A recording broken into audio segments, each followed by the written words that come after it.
மகிழ்வித்த மகள் பெண்களால் பெண்களுக்காக பெண்களை உருவாக்கிய தளம் மகிழ்வித்த மகள் குழுவிலிருந்து இந்த மாதிரி ஆரோக்கியத்தை பேசுகிறோம்டாமா.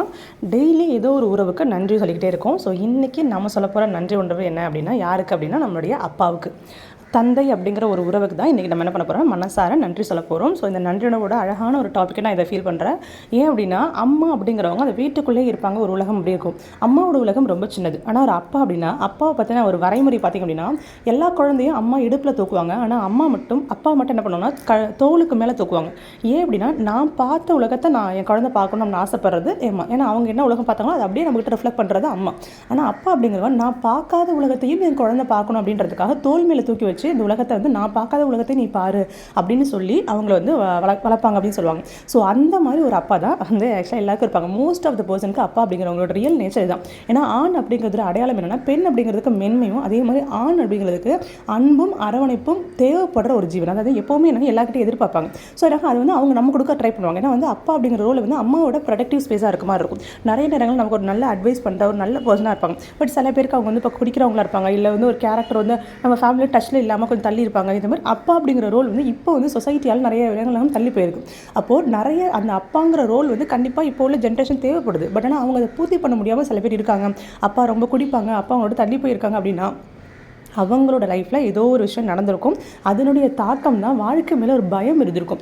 பயம்னா நான் ஓகே வாழ்க்கை எப்படி ஃபேஸ் பண்ண போகிறோம், நமக்கு இத்தனை பசங்க வந்துட்டாங்க, இவ்வளோ சம்பாதிக்கணும், இவ்வளோ பண்ணணுமே, என்ன பண்ணுறது ஒரு பயத்தை எப்படி நிறைய பேர் வந்து ஃபேஸ் பண்ணுறாங்க. பிரச்சனை வந்தால் ஃபேஸ் பண்ணுவாங்க. சில பேர் பயந்து ஓடுவாங்க, இது பின்னாடி ஒளிஞ்சுப்பாங்க இல்லையா. அதே மாதிரி ஏதாவது ஒரு தீய பழக்கத்துக்கு பின்னாடி தன்னை ஒளிய வச்சிருப்பாங்க. பட் ஆனால் அந்த அப்பா அப்படிங்கிற ஒரு ஆன்மாவை நீங்கள் என்ன பண்ண இன்றைக்கி மன்னிக்க போகிறீங்க. நன்றி உணர்வுங்கிறத தாண்டி உங்களுடைய அப்பாவான ரோல் அவங்க கரெக்டாக பண்ணியிருந்தாங்க அப்படின்னா அவங்களுக்கு ரொம்ப ரொம்ப நன்றியும் சொல்ல போகிறீங்க. சப்போஸ் அவங்க அப்பாங்கிறதுக்கான ஒரு ரோல் அவங்க பண்ணவே இல்லை அப்படின்னா அவங்கள மனசார என்ன பண்ண போறீங்கன்னா வெட்டி எடுக்க போறீங்க. வெட்டி எடுக்கிறதுனா அவங்க மேலே உள்ள வெறுப்புகளை வெட்டி எடுக்க போறீங்க. ஸோ அதுக்கான பயிற்சிக்கு ஆரம்பிச்சிடலாமா? ஸோ கொஞ்சம் முதுகில் நேராக வச்சுக்கோங்க. கொஞ்சம் வந்து நிதானம், உடம்பு ரொம்ப டஃப் வச்சுக்காம லைட்டாக ரிலாக்ஸ் பண்ணிக்கோங்க. கண்ணை மூடிக்கோங்க. நல்லா பொறுமையாக மூச்சை உள்ளே இழுத்து வெளில ஒரு 5 டைம்ஸ் விட்டுருங்க. இப்போ அவங்க அப்பாவோட ஃபேஸ் ஞாபகம் வச்சுக்கோங்க. ஸோ அவங்க உங்ககிட்ட எப்படியெல்லாம் நடந்துட்டாங்க, சின்ன வயசில் கோவமாக நடந்துட்டாங்களா, அன்பாவா, அக்கறையாவா, இல்லை ஒரு நல்ல வழிகாட்டியாவா, இல்லை ரொம்ப கோவப்படுற ரூடான ஒரு பர்சனா, என்ன நடந்துச்சோ அந்த இன்சிடென்ட் அவங்க யாருங்கிறத ஞாபகப்படுத்துகிற மாதிரி ஏதாவது ஒரு இன்சிடென்ட் உங்கள் வாழ்க்கையில் மிகப்பெரிய தாக்கத்தை உருவாக்கியிருக்கும். ஸோ அந்த தாக்கத்தை ஞாபகம் வச்சுக்கோங்க. ஓகே, ஸோ இப்போ வந்து நாங்கன்னா அவங்க நல்லவங்களா கெட்டவங்களாலும் ஒரு 2 கேட்டகரி நீங்கள் பிரிச்சுப்பீங்க. ஸோ அவங்க யாராக வேணாலும் இருக்கட்டும். இப்போ என்ன பண்ண போகிறீங்கன்னா அவங்கள நீங்கள் என்ன பண்ண ஹக் பண்ண போகிறீங்க. அவங்க அப்பா தொட்டிருக்க மாட்டீங்க, கோவப்பட்டிருக்க மாட்டீங்க, இன்க்ளூடிங் வந்து கை பிடிச்சி நடந்திருக்க மாட்டீங்க. ஆனால் இப்போ என்ன பண்ண போகிறீங்கன்னா நீங்கள் அவங்கள இமேஜினேஷனில் அவங்கள பக்கத்தில் இருந்து நிற்கிற மாதிரி பார்த்துட்டு நீங்கள் அவங்கள ஹக் பண்ணணும்.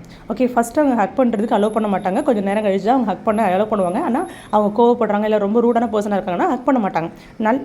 அதே வந்து உங்கள் மேலே நல்ல அஃபெக்ஷனாக உங்களுக்கும் அப்பாவுக்குமான பாண்டிங் ரொம்ப நல்லா இருந்தது அப்படின்னா நீங்கள் இப்போ ஹக் பண்ண உடனே அவங்க ஹக் பண்ணிப்பாங்க. அப்போ இமேஜினேஷன் வேர்ல்டுக்குள்ளே வர அப்பா யாராக இருந்தாலும் சரி, ஹக் பண்ணாலும் ஹக் பண்ணிக்கோங்க.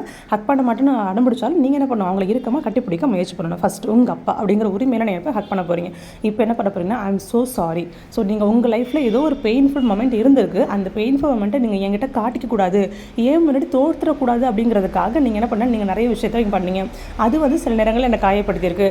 அதுக்கு ஃபர்ஸ்ட் ஆஃப் ஆல் உங்களுடைய உங்கள் வாழ்க்கையில் ஏதோ ஒரு பெயின்ஃபுல் மொமெண்ட் இருந்துச்சு. அந்த பெயின்ஃபுல் மொமெண்ட்டை நான் தெரிஞ்சுக்காமலே போனதுக்காக ஃபர்ஸ்ட் ஆஃப் ஆல் சாரி. ஒருத்தவங்க அன்பாக பேசினாலும் சரி, கோவமாக பேசினாலும் சில பேர் அப்படி தான் இருப்பாங்கன்னா அது வந்து எப்படி வெளில காட்டுதுன்னு தெரியாது. எல்லாம் எப்படி தோற்றுருமோங்கிற பயத்தை பிள்ளைங்க முன்னாடி நம்ம தோற்றுருமோங்கிறதுக்காக நிறைய பேர் அவங்க தனக்குள்ளே ஒரு கெட்ட பழக்கத்தை உருவாக்கிட்டே இருப்பாங்க.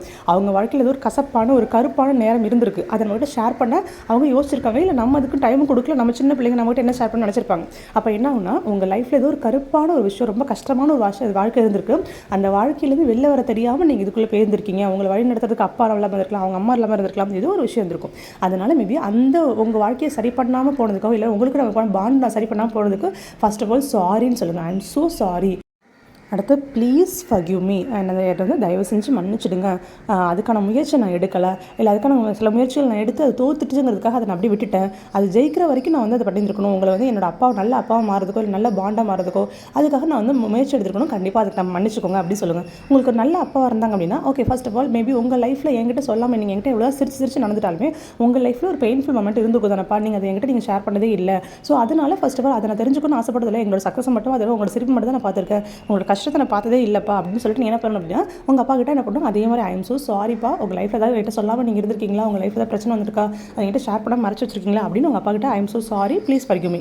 நல்லா பார்த்துக்கிட்ட அப்பா இருந்தாலும் சரி, நல்லா பார்த்துக்காத அப்பா இருந்தாலும் சரி. ஓகே, இப்போ அடுத்து நம்ம என்ன சொல்ல போகிறோம், தேங்க்யூ. ஸோ ஓகே, நான் அப்போ உங்களை வந்து மனசார நான் மன்னிச்சிட்டேன். அடுத்து நான் என்ன பண்ணுறேன், உங்களுக்கு நன்றி சொல்ல போகிறேன். ஸோ நன்றினா மனசார என்னோட உங்கள் மேபி உங்களுக்கு பையனாக பிறக்கிறதுக்காக என்ன கடவுள் சூஸ் பண்ணியிருக்காங்க. கடவுள்கிட்ட வந்து நம்ம ஒவ்வொரு எந்த பேரண்ட்டுக்கு வர போகிறோம், எந்த பேரண்ட்டுக்கு குழந்தை வர போகிறோங்கிற டிசைட் பண்ண போகிறது நான் டிசைட் பண்ணதும் நம்ம தான். அப்படிங்கிறப்ப நான் தான் உங்களை சூஸ் பண்ணி இந்த உலகத்துக்கு வந்திருக்கேன். அப்படிங்கிறப்ப நான் உங்கள் மேலே உங்களை நான் வந்து தயவு செஞ்சு நான் உங்கள்கிட்ட கோவப்பட மாட்டேன். உங்களை நான் வந்து உங்கள்கிட்ட நான் நன்றி விடவா இருக்கணும்னு ஆசைப்பட்றேன்.